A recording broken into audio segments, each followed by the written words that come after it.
बिस्मिल्लाहिर्रहमानिर्रहीम। अब शुरू होने जा रहा है पाकिस्तान का सबसे बड़ा मुकदमा आपकी अदालत में। आज का मुकदमा है कि क्या वफाकी काबीना में रद्द-ओ-बदल करने से मुल्क की मईशत या तो दीगर जो मसाइल हैं वो हल हो सकते हैं या नहीं। इस वक्त हमारी खुशकिस्मती है कि डॉक्टर जीएम चौधरी साहब हमें टाइम देते हैं, हमसे मोहब्बत करते हैं और आपकी अदालत शो में शिरकत की है। डॉक्टर जीएम चौधरी साहब तारुफ के मोहताज नहीं है। डॉक्टर जीएम चौधरी साहब कानूनदान हैं, सुप्रीम कोर्ट के वकील हैं और सियासत पर गहरी नज़र रखते हैं और लेजिस्लेशन के मामले पर, कानूनी और आइनी मामलात पर, क्योंकि एडिशनल सेक्रेटरी लेजिस्लेशन भी रह चुके हैं। डॉक्टर जीएम चौधरी साहब, आपका बहुत बहुत शुक्रिया। आपसे ये जानना चाहेंगे कि हाल ही में वफाकी काबीना में रद्द-ओ-बदल किया है तो उससे पाकिस्तानी मईशत को कितना फ़ायदा पहुंच सकता है? देखिए, आपने जो बात की है बेसिकली फिर दो बातें आपने जोड़ दी हैं कि नंबर एक ये है जी कि कैबिनेट में रद्द-ओ-बदल की ज़रूरत क्या होती है, और नंबर दो पे है कि इसका मईशत के साथ क्या ताल्लुक है। देखिए, सबसे पहले जहाँ तक कैबिनेट में रद्द-ओ-बदल है तो जो भी पार्लियामेंट्री फॉर्म्स ऑफ गवर्नमेंट्स हैं या जो भी जमहूरी फॉर्म्स ऑफ गवर्नमेंट है, उनमें जो भी चीफ एग्जीक्यूटिव प्रेसिडेंट या प्राइम मिनिस्टर होता है, उसके पास ये हर वक्त हक मौजूद होता है, इख्तियार मौजूद होता है कि वो जिन लोगों को मुनासिब समझता है उनको मिनिस्ट्रियल स्लॉट्स यानी कि वजारतों पर फाइज करे। और फिर अगर जब वो उनकी परफॉर्मेंस देखता है तो अगर वो समझता है कि किसी बंदे की परफॉर्मेंस अप टू मार्क नहीं है तो फिर उसे कैबिनेट से निकाल दिया जाता है। अगर वो ये समझे कि कोई बंदा जो है किसी दूसरी वजारत के लिए ज़्यादा मौजू है तो फिर उसकी वजारत जो है वो तब्दील कर दी जाती है। तो इस तरीके से अभी जो मुख्तलिफ़ किस्म की अफवाहें हैं या कैबिनेट में जो छोटी मोटी चेंजेस की गई हैं, अभी तक एक चेंज जो है हमाद अजहर जो है, जिसको हफीज़ शेख की जगह पर फिनांस मिनिस्टर लगाया गया है। तो देखें कि हमाद अजहर जो हैं वो बहुत बड़े कोई फिनांस के एक्सपर्ट नहीं हैं, लेकिन बहरहाल एक चीज़ तो वाज़ेह है कि जो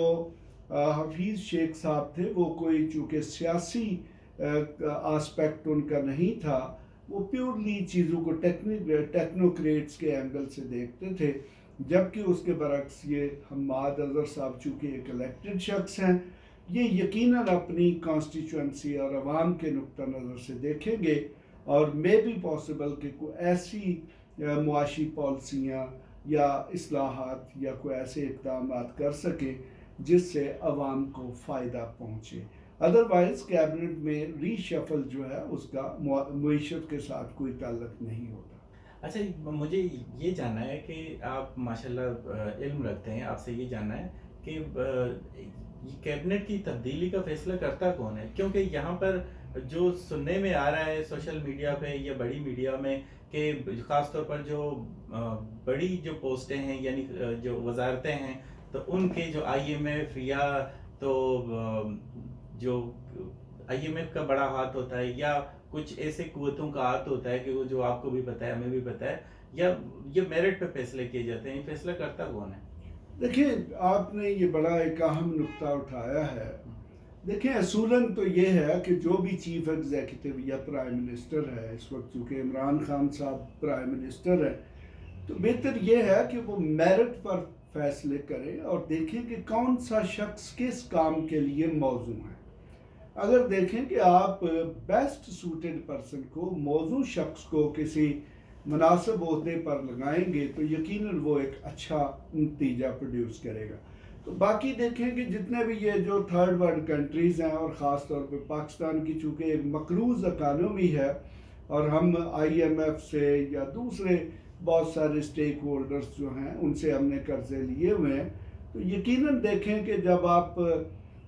कर्ज़ की मैं पिएंगे तो यकीनन जो कर्ज़ देने वाला है वो भी आप पर असरअंदाज होगा। और आम तौर पर हमारे यहाँ पर ये तासुर पाया जाता है, और ख़ास तौर पर जब तक हफीज़ शेख साहब थे उनकी मौजूदगी में ये था कि वो आईएमएफ की नुमाइंदगी कर रहे हैं। जिस तरह गवर्नर स्टेट बैंक जो रज़ा बाकर हैं وہ تو پیورلی IMF کے ریکمینڈی ہیں، تو یقیناً یہ ایسے ہی ہے. تو سرٹنلی دیکھیں کہ اگر مناسب فیصلے نہیں کرے گا پرائم منسٹر تو ان کے اچھے نتائج نہیں ہوں گے. باقی آپ کے اس سوال کا جواب کہ یہ فیصلے کون کرتا ہے، تو ہمارا چونکہ پارلیمنٹری فارم آف گورنمنٹ ہے، آرٹیکل 90، 91، 92 جو ہے وہ کیبنٹ سے متعلقہ ہے، اور اس میں یہ مکمل طور پر پرائم منسٹر کا اختیار ہوتا ہے کہ جس کو وہ جی چاہے منسٹر اپائنٹ کرے یا اسے ہٹا دے، اور وہ پھر صدر کو ایک سمری بھیجتا ہے، اور پھر صدر ان کی اپائنٹمنٹ پر ان کا باقاعدہ طور پر حلف لیتا ہے. ڈاکٹر جی ایم چودھری صاحب، آپ کا قیمتی ٹائم ہم نے لیا، اور جن لوگوں نے آپ کی عدالت شو کو سبسکرائب نہیں کیا وہ سبسکرائب کر لیں، اور مجھے اپنے ہوسٹ جہانگیر اسلم بلوچ کو کل تک کے لیے اجازت دیجیے گا. Wish you have a good day.